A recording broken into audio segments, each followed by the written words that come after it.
Assalamualaikum warahmatullahi wabarakatuh. Hai para pencinta catur dan para caturmania, selamat datang kembali di Legenda Catur Dunia. Di video ini saya akan berikan cuplikan partai yang dimainkan oleh Magnus Carlsen saat dia masih berusia 12 tahun, bermain di negaranya tahun 2002, berhadapan dengan pecatur dewasa Gulbrandsen Thor yang saat itu berusia 42 tahun. Sekali lagi kawan-kawan, Magnus Carlsen saat memainkan partai ini masih berusia 12 tahun.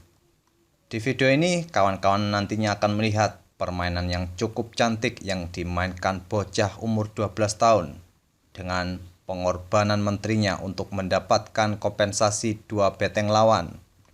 Bagaimanakah cantiknya langkah-langkah Carlsen dalam memainkan pengorbanan menterinya? Kita langsung saja kawan-kawan ke permainan.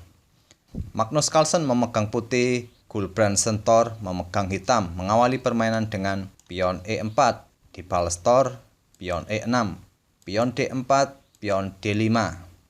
Kita dapati di sini permainan French defense. Kira-kira Magnus Carlsen akan bermain variasi apa dalam French defense kali ini? Carlsen memainkan variasi taras dari French defense. Jika putih memainkan pion pukul pion, hitam pukul kembali dengan pion, kita dapati variasi pertukaran.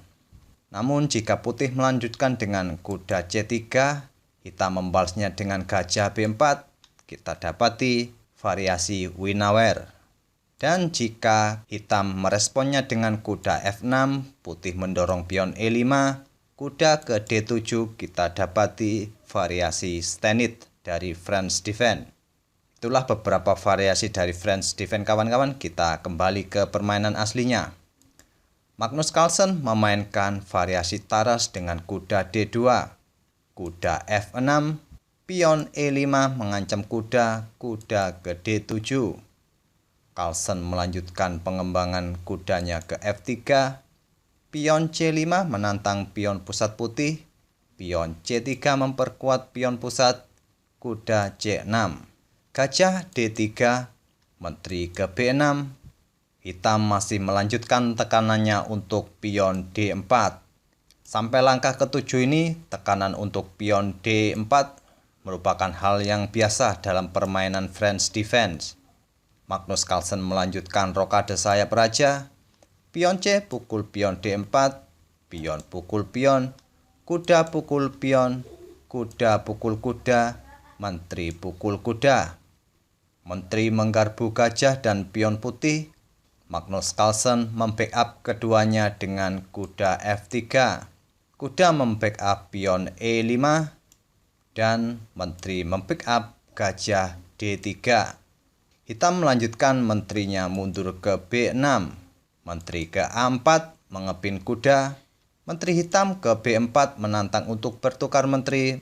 Magnus Carlsen menolaknya, menarik mundur menteri ke C2. Menteri hitam ke C5 kembali menawarkan untuk bertukar menteri. Menteri putih menolak, bergeser ke E2. Gajah hitam E7 mempersiapkan bagi rajanya untuk segera rokade. Magnus Carlsen mengembangkan gajah ke E3 sekaligus mengancam menteri ke A5. Carlsen melanjutkan langkah gajahnya ke G5 menantang gajah hitam, menteri ke D8. Langkah menteri hitam ke D8 ini sedikit menimbulkan pertanyaan kawan-kawan. Padahal di beberapa langkah sebelumnya hitam seringkali menawarkan untuk bertukar menteri, tapi kali ini saat diajak untuk bertukar gajah, hitam tidak tertarik lagi untuk melakukan pertukaran. Dan langkah menteri ke D8 ini merupakan langkah yang kurang akurat, mengembalikan menteri pada posisinya semula. Tentu di sini hitam akan kehilangan tempo untuk mengembangkan para perwira selanjutnya. Patut dipertimbangkan dalam posisi seperti ini, hitam meladeni tantangan putih dengan gajah pukul gajah. Setelah kuda pukul gajah, putih mengincar pion yang ada di H7.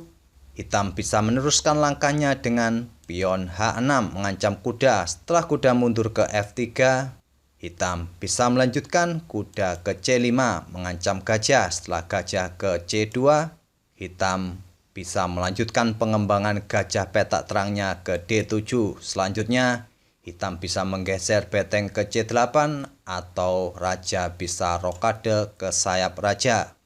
Variasi ini lebih baik daripada hitam memainkan menteri ke D8. Carlsen pun melanjutkan langkahnya dengan menteri ke E3 membackup gajah di G5. Gajah pukul gajah, kuda pukul gajah. Dan sekarang putih pun punya incaran pion hitam di H7.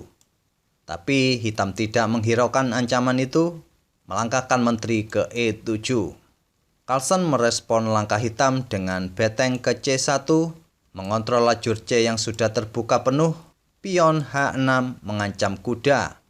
Di sini kita sudah memasuki momen-momen yang menarik kawan-kawan di game kali ini.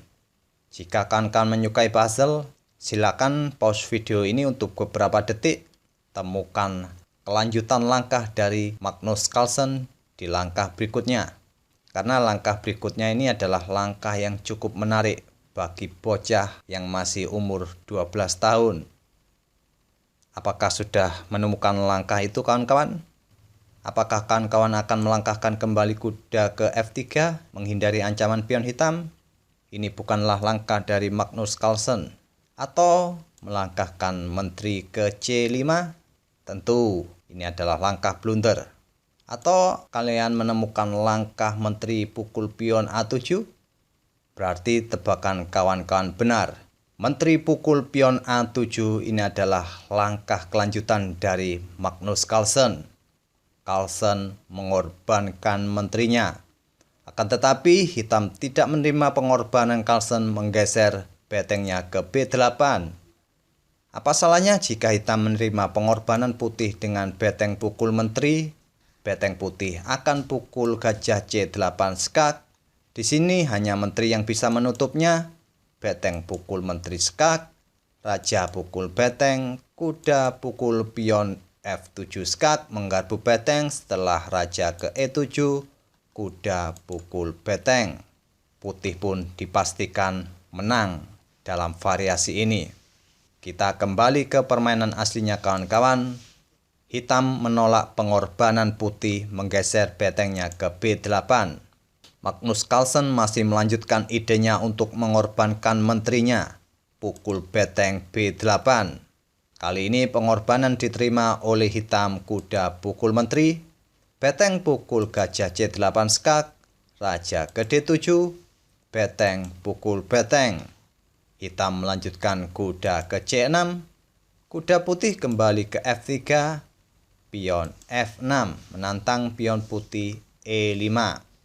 Gajah putih ke B5 mengepin kuda, pion pukul pion, gajah pukul kuda skak, pion pukul gajah, kuda pukul pion E5 skak, raja ke D6, beteng ke E1 membackup kuda di E5.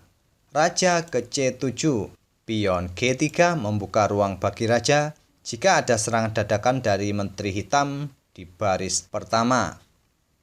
Menteri hitam ke B4 mengincar pion B2 dan beteng E1, beteng ke E2, pion D4, beteng ke D8, menteri ke B5, beteng ke D7 skak, raja ke C8, beteng ke E4.